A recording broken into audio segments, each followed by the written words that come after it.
দেখুন আমি এখানে নিয়েছি হিংচা। এগুলো কি বলুন তো? এগুলো হিংচে পাতা। আজকে হিংচে পকোড়ি বানিয়ে দেখাবো।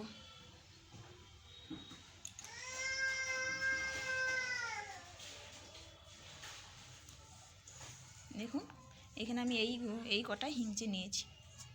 এগুলো সব কেটে নেব, ছোট ছোট করে কেটে নেব। দেখুন আপনাদেরকে আজকে হিংচা পকোড়ি ভেজে বানিয়ে দেখাবো। সকালবেলা নাস্তা মুচমুচে পকোড়ি। এখানে আমি নিয়েছি বেসন,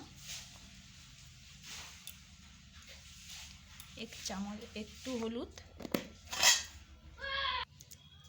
দেখুন এখানে নিয়ে নেব 1 চামচ লবণ, 2-4টা জিরে গুঁড়ো, গোটা জিরে,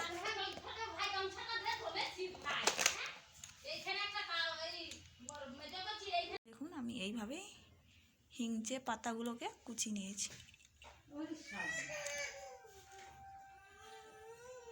এখানে নিয়েছি কাঁচা লঙ্কা কুচনো। দেখুন এইবারে বেসনে কুচানোগুলোকে দিয়ে দেব।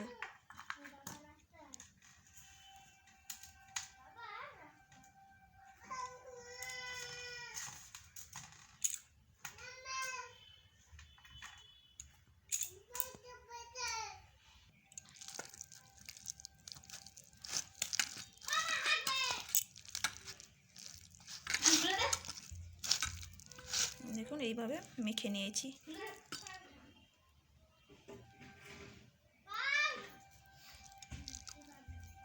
আজকে হিংচার পকোড়ি বানিয়ে দেখাবো।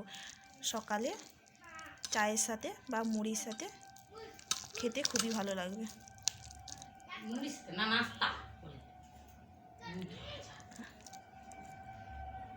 দেখুন আমাদের হিংচা মাখানা হয়ে গেছে।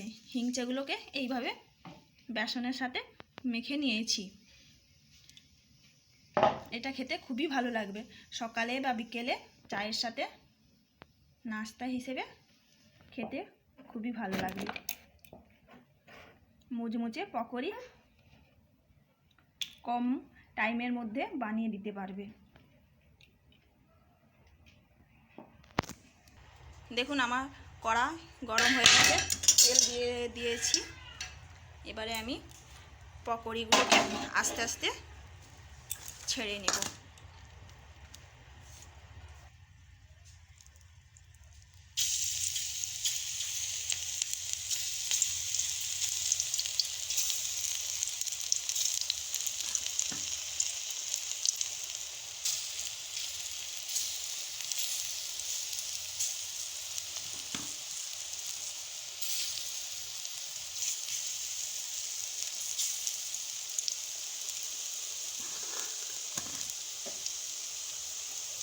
দেখুন এইভাবে ছোট ছোট করে মোচমোচে পকোড়ি ভেজে নেব। এবারে দেখুন এখানে আমি লাল লাল করে মচমচে ভেজে নিয়েছি।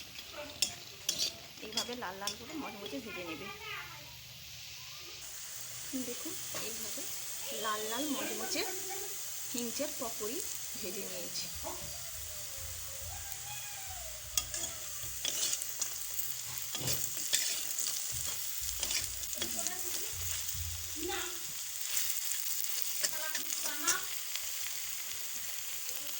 দেখুন চায়ের সাথে বিকেলে চা বা সকালের টিফিন নাস্তা মচমচে পকোড়ি খেতে খুবই ভালো লাগবে। হিংচার পকোড়ি খুবই সুস্বাদু।